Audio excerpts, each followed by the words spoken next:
करते थे, पशुओं की बलि चढ़ाते थे, बकरे को मारना, भैंसे को मारना, जीव हत्या बहुत करते थे। एक दिन नारद जी ने प्राचीन बरही से कहा, जरा आकाश की तरफ देख लो।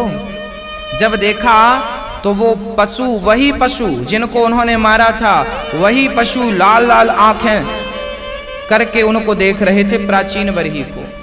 प्राचीन बरही डर गए, महाराज ये तो बड़े गुस्से में है।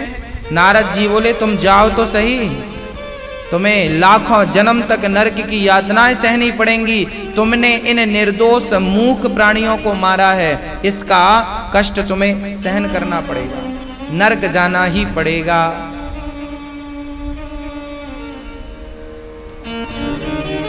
तुम्हें नरक जाना पड़ेगा। अब क्या करें?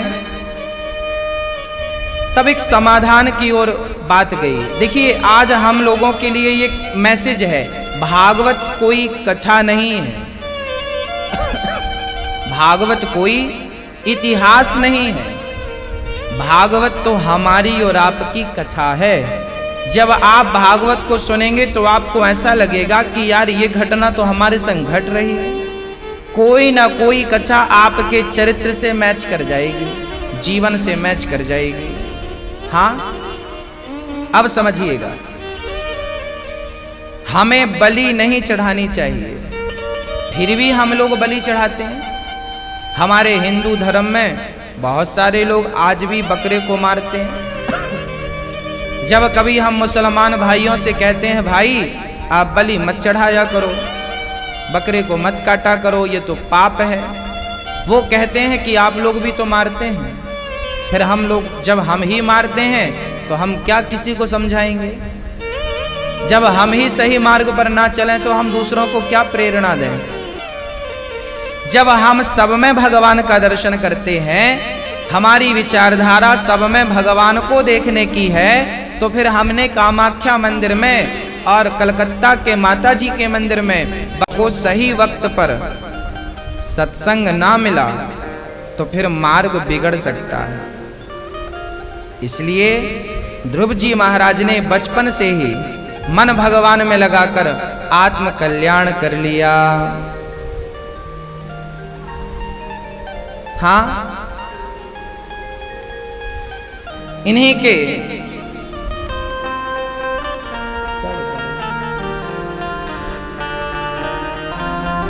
के वंश में आगे चल करके पृथु भगवान भय हैं।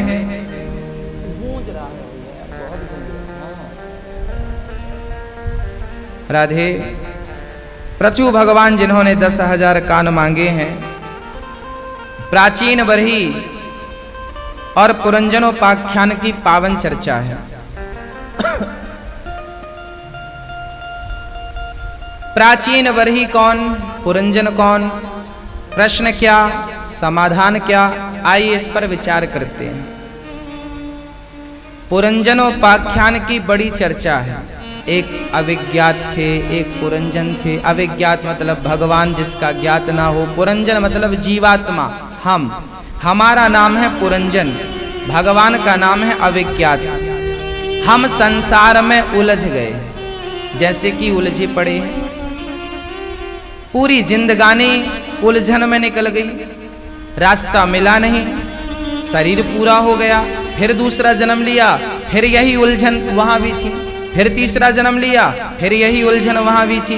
मतलब ये जो उलझन है, ये जन्म जन्म से हमारे पीछे पड़ी है, अभी तक मिटने को तैयार नहीं हुई, गई नहीं। क्या करें? हाँ, तब कहा श्री नारद जी ने, प्राचीन बरही नाम के एक राजा थे, वो यज्ञ करते थे और उस यज्ञ में पशुओं की बलि चढ़ा। हमारे पाप और पुण्य एक जगह सेव हो जाते हैं। कहाँ सेव होते हैं वो भी मैं आपको स्पष्ट कर दूं।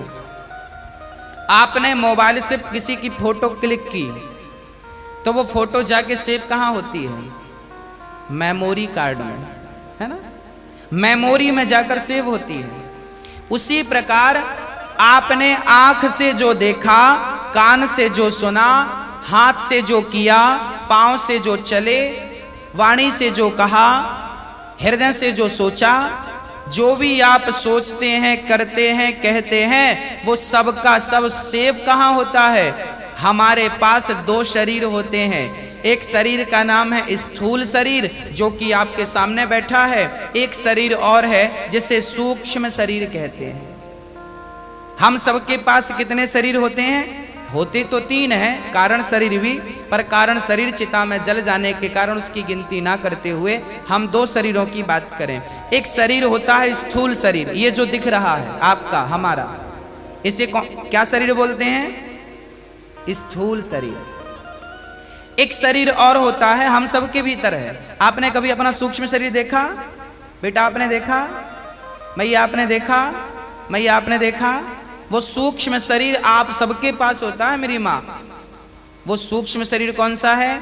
बोले जब आप कमरे में सोते हैं, जब आप कमरे में सोते हैं तब आप सपना देखते हैं। जब आप सोते हैं तब आप सपना देखते हैं। कई बार आपने सपना देखा, आप सपने में हरिद्वार पहुंच गए, गंगा नहा रहे हैं। सपने में आप यमुना जी पहुंच गए, डुबकी लगा रहे हैं। सपने में बद्रीनाथ जी पहुंच गए। सपने में हम और आप जगन्नाथ जी पहुंच गए। अब हमें ये बताओ कि हम सोए तो कमरे में थे, हम सोए तो कमरे में थे दरवाजे और खिड़की बंद करके। अब हम हरिद्वार पहुंच गए, गंगा नहा करों की बलि भला क्यों चढ़ाई? तो इस प्रश्न का समाधान आज हम आपको देते हैं। कलकत्ता मंदिर में क्यों बलि चढ़ाई जाती, मंदिर में क्यों बलि चढ़ाई जाती है और क्या गलत है, आइए समझते हैं। प्रिय भक्तों, हमारी देवियां कभी ये नहीं कहती कि आप हमें बलि चढ़ाकर हमें खुश करो। हमारी माता रानी तो कहती है कि तुम हमारे बच्चे बनकर हमारी शरण में, हमें खुश करने के लिए तुम्हें किसी का गला काटने की जरूरत नहीं है। तो फिर कामाख्या माता में क्यों मंदिर में बलि चढ़ती है? उसका कारण ये है कि वहां पर जो बलि चढ़ती है, वहां पर बलि माता जी को नहीं चढ़ाई जाती। माता जी मांगती नहीं है, तो बलि चढ़ाता कौन है?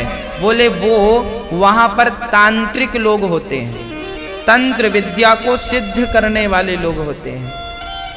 हमारे यहाँ भी सब्जेक्ट हैं, वेदों का सब्जेक्ट अलग है, पुराणों का सब्जेक्ट अलग है, स्मृतियों का सब्जेक्ट अलग है। हाँ, उसी तरह एक सब्जेक्ट और है जिसे हम तंत्र विद्या कहते हैं, तांत्रिक। तो जो वहां पर बलि चढ़ाते हैं वो तांत्रिक लोग बलि चढ़ाते हैं। जैसे किसी नेताजी को चुनाव जीतना हो तो वो तांत्रिकों से कहते हैं हमारी पूजा कर दो, हमें चुनाव जिताओ। तो चुनाव के लिए और बड़े बड़े काम के लिए तंत्र विद्या का उपयोग क्या है? बोले किसी को मरवाना हो ना, तो आपको तंत्र विद्या के सहारे से मारण मंत्र भी होते हैं। हाँ, तो तांत्रिक लोग जो होते हैं वो किसी को प्रतिष्ठित करने के लिए पूजा करते हैं। तो किसी से कोई ने कहा कि हमारी फलाने से दुश्मनी है, जरा इन्हें मार दो, तो तंत्र विद्या से फिर वो मंत्रों का उपयोग करके मारने का भी काम करते हैं, मारण मंत्र का उपयोग करते हैं। तो तंत्र विद्या जो है, उस तंत्र विद्या में उनकी तंत्र विद्या तब सफल होती है जब वो बलि चढ़ाते हैं। तो वो तांत्रिक लोग अपनी तंत्र विद्या को सिद्ध करने के लिए माता जी के मंदिर में बलि चढ़ाते हैं। अब देखने में तो यही लगता है कि माता जी के मंदिर में बलि चढ़ रही है, तो फिर वो बदनाम कौन होती हैं? माता जी के लोग, माता जी बलि मांग रही हैं। अरे भाई, माता जी बलि नहीं मांगती, तांत्रिक लोग अपनी तंत्र विद्या को सफल बनाने के लिए बलि चढ़ाते हैं। क्योंकि मंदिर में बलि चढ़ाते हैं तो लगता है माता जी को बलि चढ़ रही है। ऐसे ही कलकत्ता में है, वहां भी तांत्रिक लोग अपनी तंत्र विद्याओं को सफल करते हैं। बंगाल का जादू तो आपने सुना ही होगा, फेमस था, बड़ा प्रसिद्ध जादू था वहां। तो अपने जादू को सफल बनाने के लिए आपने भी जादूगर देखे होंगे बहुत सारे, रस्सी का सांप बना देते हैं। हाँ, तो ऐसे जादूगर पहले बहुत थे। तो वो जादूगर, वो तांत्रिक लोग अपनी तंत्र विद्या को सफल करने के लिए, वो विद्या सफल ही तब होती है जब कोई बलि चढ़ाए। तो देखिए जिसे तांत्रिक विधि पर जाना है वो तो बलि चढ़ाता है, पर हमारी जो विद्या है, भागवत की विद्या, वेदों की विद्या, हमारे यहाँ बलि चढ़ाने की परमिशन नहीं है। हम लोग बलि नहीं चढ़ा सकते, क्योंकि हम लोगों का सब कुछ भगवान ही है। हम लोग माता रानी को प्रणाम करके उन्हें अपनी माँ कहकर ही खुश कर लेते हैं, हमें बलि चढ़ाने की जरूरत नहीं पड़ती। इसलिए आप में से कोई यदि कलकत्ता में बलि चढ़ते देखे, कामाख्या मंदिर में बलि चढ़ते देखे, तो आप परेशान ना हो जाइएगा। वो तांत्रिक लोग अपनी तंत्र विद्या अपने स्वार्थ के लिए बलि चढ़ाते हैं। चूंकि मंदिर में बलि चढ़ती है तो देखने में लगता है कि माता जी मांग रही हैं। माता जी को बलि नहीं चढ़ती। माता जी क्या करेंगी बलि का?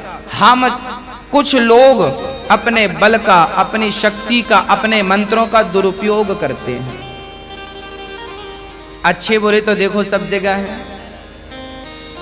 आप भी अच्छे हैं, आपके पास में कोई बुरा है, तो आप क्या आदमी के लिए समझा ही सकते हैं ना। हम भी समझा ना करो, पर कोई नहीं मानता। हमारे हिंदू धर्म में भी अब बहुत सारे लोग नहीं मानते, मांस खाते हैं। तो क्या मांस खाना सही है? नहीं है। हम तो समझाते हैं पर लोग नहीं मानते। अभी कुछ दिन पहले, कुछ महीनों पहले, साल पहले आपने सुना होगा, कुछ लोगों ने चौराहे में गौ माता को मार कर, फाड़ कर, उसको पकाकर चौराहे में गऊ का मांस खाते हैं और मीडिया के सामने कहते हैं कि हम तो गाय का मांस खाते हैं, तुम्हें जो करना है कर लो। तो ऐसे लोगों से अब कौन लड़े? ऐसे लोगों को कौन समझाए? तो देखिए हमारे हिंदू ही धर्म में बहुत सारे लोग अच्छे हैं जो अहिंसा ही परमो धर्म की बात करते हैं। पर कुछ लोग ऐसे हैं जिनकी बुद्धि बिगड़ गई है, मांस भक्षण करते हैं। अच्छाई बुराई तो सब जगह है, सब में है। तो अब हमारे अपने ही लोग मांस खा रहे हैं, हमारे अपने ही लोग मंदिरों में, कामाख्या मंदिर में ही बकरे की बलि चढ़ा रहे हैं। तो अब इन्हें कौन रोके, किस भांति रोके? मैंने तो केवल सारी बात जो स्पष्ट थी, सच थी, वो मैंने आपको कह दी। हम तो अहिंसा के पुजारी तब भी थे, अहिंसा के पुजारी आज भी हैं, और आखिरी सांस तक हम अहिंसा के पुजारी रहेंगे। कुछ लोग हैं जो ये कर रहे हैं, जिनके कारण लोगों को कहने का अवसर मिल रहा है। नहीं तो हमारा सनातन धर्म किसी जीव की हत्या नहीं करता। प्राचीन बरही से नारद जी ने कहा, आपने भी हत्या की है, आपको भी कष्ट भोगना पड़ेगा, नरक की यातनाएं सहन करनी पड़ेंगी। तब प्राचीन बरही ने नारद जी से एक प्रश्न कर दिया। प्राचीन बरही ने कहा, नारद जी एक बात बताओ, पाप और पुण्य करने वाला तो शरीर है, परंतु शरीर तो यहीं जल जाता है। जब शरीर यहीं जल गया तो शरीर के द्वारा हमने जो पुण्य किया था, पाप किया था, वो भी तो यहीं जल गया होगा। भाई हमने किसी को हाथ से दान कर दिया सो पुण्य, किसी का गला दबा दिया सो पाप। पाप और पुण्य करने वाला कौन है? शरीर है। शरीर तो यहीं जल जाता है। जब शरीर यहीं जल गया तो फिर हमने जो पुण्य किया, हमने जो पाप किया, वो पाप और पुण्य भी तो शरीर के संग जल गए। फिर भोगा कौन? तब नारद जी ने प्राचीन बरही से कहा, राजन शरीर तो यहीं जल जाता है, पर शरीर के द्वारा किया गया पुण्य और पाप जलता नहीं है, नष्ट नहीं होता, उसको भोगना पड़ता है। कैसे? बोले एक दृष्टांत से समझो। एक सेठ जी थे जिनकी दुकान कपड़ों की थी। आज सेठ जी ने कपड़ों की दुकान पर बैठकर कपड़े बेचे, रात हुई दुकान बंद करी, घर आए, पत्नी ने भोजन कराया, सेठ जी सो गए। जब सेठ जी सोए तब सेठ जी ने एक स्वप्न देखा। सपना क्या था? कि दुकान पर एक ग्राहक आया है। सपना देख रहे हैं सेठ जी कि एक ग्राहक आया, कहता है हमें कपड़ा दो। तो सेठ जी ने जो चादर ओढ़ रखी थी उसी चादर को फाड़ दिया हाथ से। जब चादर फटी तो आंख खुली। आंख खुली तो देखा ना वहां ग्राहक था ना वहां दुकान थी, पर चादर जो फट गया वो सच्ची फट गया।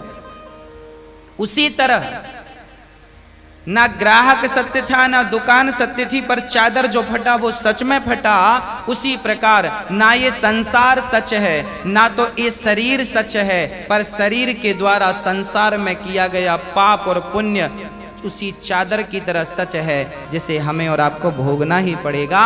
शरीर के नष्ट होने से शरीर तो नष्ट होता है, पर हमारे पाप और पुण्य नष्ट नहीं होते।